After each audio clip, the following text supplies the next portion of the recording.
bit different content for you guys today. We got the Skidsteer going to my house in preparation for a winter storm. Okay, everybody, officially welcome back to Grit and Grind. Like I said, a little bit different content for you today. I have swapped out the Stump Grinder, and in its place, I have put a New Holland LS 170 because it has been cold outside and it is very windy out there now, but we are expecting about 2 feet of snow here in the next about 3 days over the weekend. So went to my dad's, picked up this New Holland. I've had it for about 5 years now. Yeah, I think that's about right. 4 or 5 years. And just wanted to give you an overview. Plus, I got to grease this machine. It's squeaking. So for starters, this is the bucket we picked up about a bunch of videos ago. We picked up the bucket and the brush hog. It does need a cutting edge, but this will work perfect for a snow bucket. It is technically a tractor bucket, but being a little bit bigger like this, it works good for a snow bucket. So I'm going to use that for that. And in the future, come spring, I want to put a new cutting edge on this. That's it. So this is best guess early 2000s LS 170, New Holland turbo version. It's still considered a small frame skidster. I think, well, mid frame probably, and then move up into the LS 180. We'll get you the large frame machines. So it has decent power. It's been a good machine for us. So background, picked this up out of Ohio. When we got it, this boom was stuck in the air. The tires were shot, and we had to drag it onto a trailer and bring it all the way back from Ohio. But in order to do that, we had to make sure we got the boom down low enough for transport and get it moving. So it was moving. We had to do a little bit of messing around to get the boom down. I think we actually unhooked one of the boom cylinders, and that brought that down. And then as far as rolling, I don't think we did too much to get it to move, which can be concerning when you're picking up a skidster. They really are supposed to be stuck in park and not roll unless you do some messing around with them. So if you're looking at buying a skidster, you want to be careful, because if those tires move freely, you could have bad drive pumps, and that's no good. The other thing that we had with this was cab was fine, but if you look up, I'm gonna walk around here because it'll be easier. If you look up in there, you'll see a button, key, and missing the computer. So hours unknown on this machine. Is pretty mechanically sound, but the computer took a crap on it. It is very hard to get computers for these, and the computers control everything. So they have your fuel gauge, your temp gauge, hours, your machine moving. The only thing that they don't have really is your ignition, which, keys in there, and you'll notice it's got some funky wiring. I'm not advocating for bypassing anything, but we could never get a computer. So as far as me running this machine or my dad running this machine, we use it as is. That's at your own risk. I would not sell it to anybody like this, and I don't let just anybody operate this, because if this machine is running and you happen to hit those controls, it can be a very bad day. So please, please, please, don't do what I do, but just want to be cognizant of that. It had all the sheet panels on it when we bought it, so none of them were missing, thankfully. It's pretty straight. It's treated us good for all this time. So I did have to put tires on it. Rims were okay, but I got new rims to throw these on here. Engine runs solid. Everything else is really, I can't complain. All the lights work. It's good to go. I'll get you some footage here running it for this video, but we gotta go through, clean up these grease fittings, and I gotta grease this machine because I don't know when the last time he did it was, but if I'm here, I'm gonna service it for him. So I know normally I do not talk about price on this channel, but because it's nobody locally, and I, just got this for a good deal. I'm gonna say I got it for less than a beater truck. If you bought like a $5,000 or $6,000 beater truck, I got it for less than that. I had to put tires into it. A little bit of working with the electrical. Mechanically, it's been fine. Serviced it, so new filters, new oil, all that when we bought it. And I still, all said and done, have less than, like an early 2000s beater truck into this machine. So I really can't complain. It's, like I said, done everything that we needed to do. And we are going to need it for the approximately 2 feet of snow that we are going to be getting here, like I said, in the next 3 days. It's Thursday now. Friday, they're calling for about half a foot. And Saturday, they're calling for just under 2 feet. So we're going to need this. Okay, so we got to grease this machine now, and there are plenty of grease points on your quick attach, your cylinders. But you'll notice that these are pretty dirty from a lot of grease over the years. So I'm just going to go around first and pre-clean these up a bit. And then we'll actually go through and grease these. Well, let's see. So there's right here.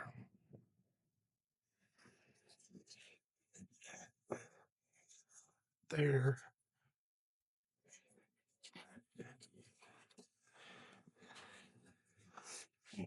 Okay.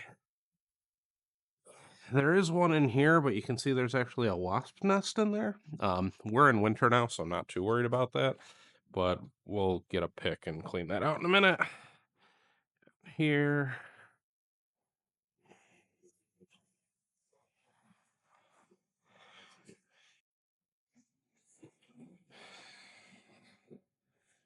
Here.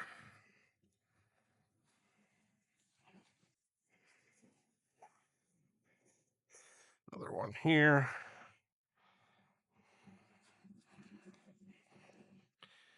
Then same thing on this side.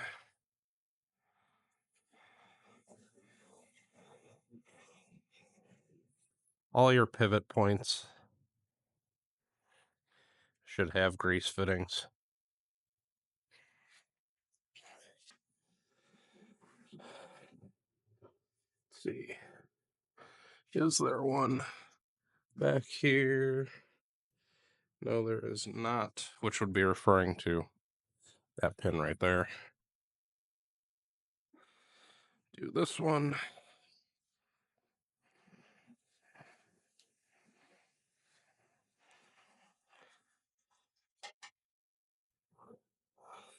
And that one. Oh, there is no grease fitting in there.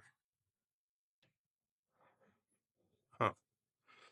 Okay, no, that does make sense. So not one in there. It's just your tilt cylinder right here, which we already cleaned off. And cleaned off that one there. Just taking a quick peek. I believe there should be another one somewhere on this quick attach, but I might have to get it from the bottom. I might actually have to raise this up to do it. We'll worry about that one in a little bit. So let's go throw this out. I'm gonna put that here for now. My scrap garbage. And grease gun is over here. Somewhere over here. Right there where I left it.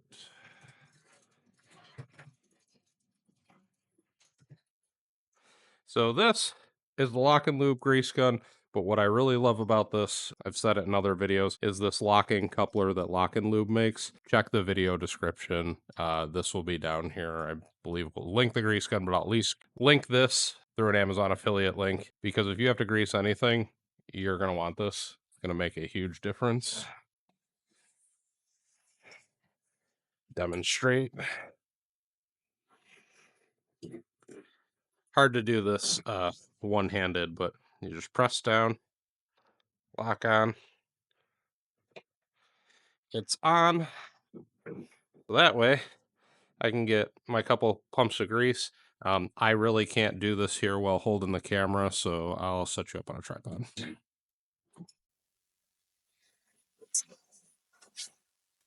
So super easy, it's locked on there.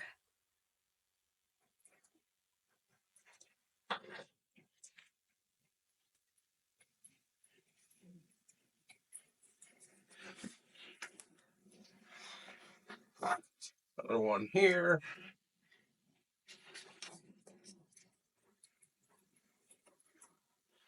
You can see grease coming out. Another one right here.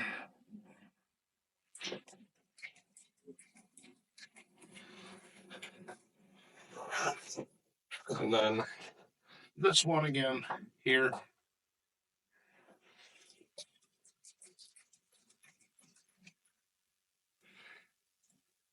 So now we'll move along to the side. I'll pick you up when I get to that side.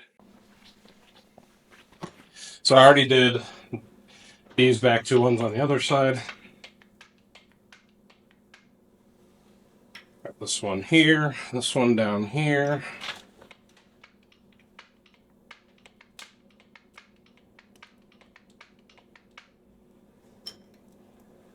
So then this one right here.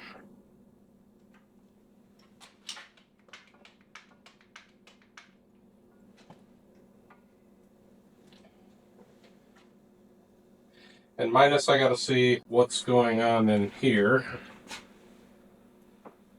Ah, found it. I'll show you real quick.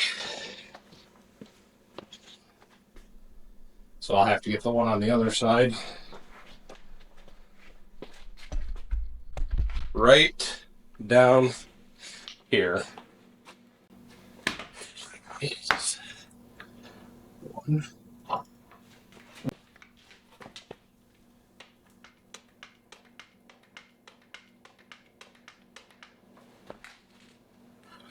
So I'll run around and grab that one on the other side.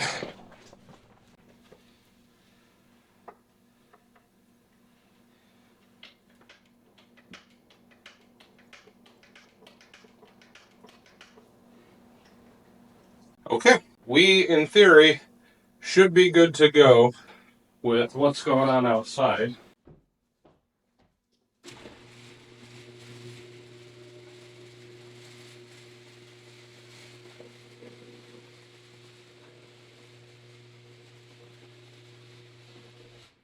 It doesn't pick it up on camera really at all, but it is snowing lightly. So I will push this out a little bit just because we are getting some buildup here. We got maybe half an inch so far. They're expecting about 3 to 4 inches today. And then Sunday, we're supposed to get about 15 inches of snow. So I'll probably have to do this a couple times. In the meantime, in preparation, I got a snowbank in the back that I want to push back. And I also have a rock that I need to push back from when we installed an air conditioner. So I'm going to try taking you along for a ride with that and see what we can get accomplished in the meantime. Okay, so it's probably going to be really hard for you to hear me when I actually go ahead and start this machine up. But remember, so we're going to push this out over around the side. I have a pile that I want to move back, and I'm going to attempt to get around by my neighbors and go move that boulder. The snow's a little bit deeper from what we've had that we haven't pushed out of the driveway over the years, or over this season. So we'll see how this goes. I don't want to get stuck. These machines are heavy. Ground should be nice and frozen though, because we had a very cold January in the single digits. We're in February now, so let's see how this goes.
Guys, as you can see, we went ahead and went through the neighbor's yard just to make it easier to get through the snow without having to drive all over the lawn. You can see that rock directly in front of me. That's what I wanted to get moved in front of that bird bath. So when I position myself here in a moment, you're actually going to see that there is an air conditioner off to the left. That's where that rock was originally sitting. And it's now on the lawn where it currently is, but we want to move it back up into what was a rock garden there, so closer to that bird bath. I'm going to struggle here a little bit because that is frozen solid to the ground, and you'll actually see the ground here in a minute that is chunked off on the bottom of that, so I'll have to fix that in spring, but we just wanted to easily move this out of the way so we didn't have to deal with it later, and I can mow around there when it's summertime.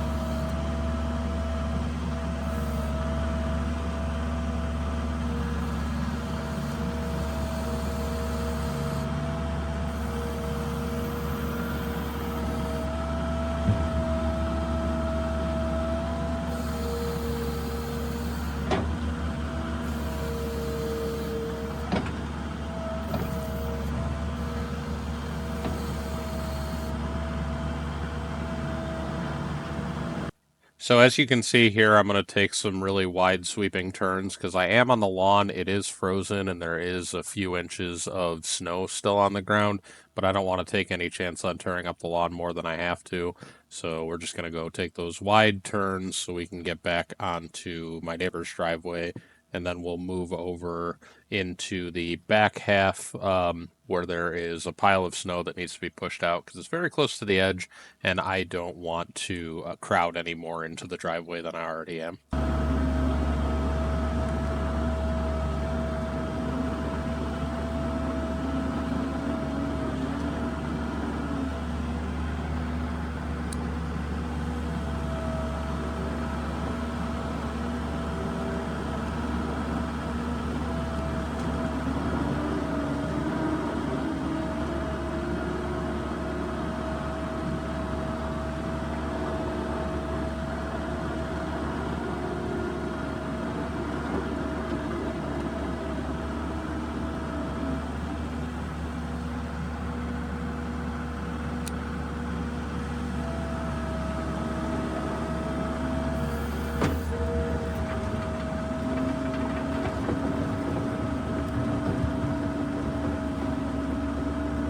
So here's that snow pile off to the right. That's where my neighbor's been pushing a lot of the extra snow as he's been plowing it out. And it's really close to the edge of the driveway. It's pretty much frozen ice at this point with snow on top. And you can only push so far with a plow before it gets cumbersome. So I'm just going to take the skid steer here and push it back farther so we have more space to pile more snow, and it's not crowding the driveway if I need to move my truck at any point, which I have a couple times this season.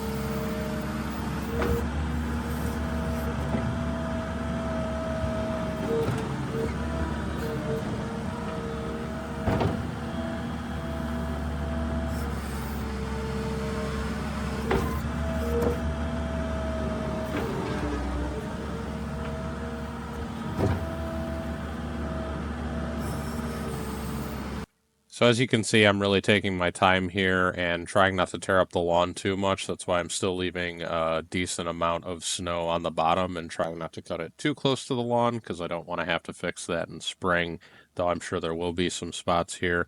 I also am not the world's best skid steer operator, and I will never claim to be, so I'm just taking my time and going through pushing the snow out of the way.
So it's at this point that we finished up putting that snow to the back, and I know there's only about a 1/4 inch to a 1/2 inch of snow in the actual driveway, but I already started the Skidsteer. It's warmed up at this point, so might not waste any time here.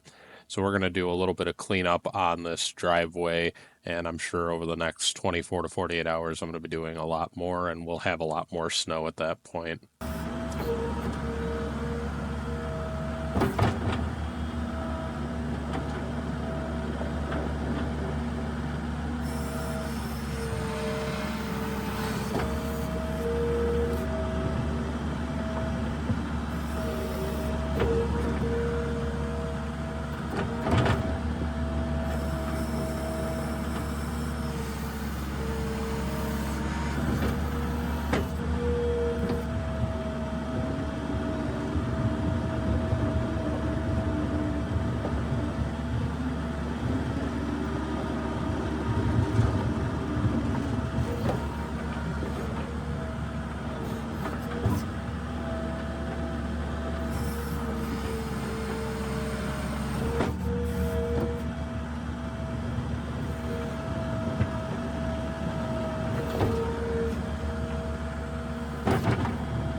Okay, so we cleaned up a little bit of the driveway here. I tried out a new mount for this phone to see how it would do. Other than that, guys, we cleaned up a little bit here. So we had maybe about a quarter to a half inch in the driveway already. Since I already had the Skidsteer running, I figured, well, I should probably go ahead and just push this and clean it out a little bit. So I am going to go get dried off, wait for more snow to come. And if you like this video, don't forget to check out the bottom of the description for any of my Amazon affiliate links. I'll definitely have the link to the Lock and Lube grease gun coupler if you want to support the channel in a little more direct way. That just goes to show me that you like what I'm doing here. And hopefully I'll have some more content for you guys soon. But if you want to support the channel in a free way, it means the world to me if you'd go down and like, comment, subscribe, and share. Thank you.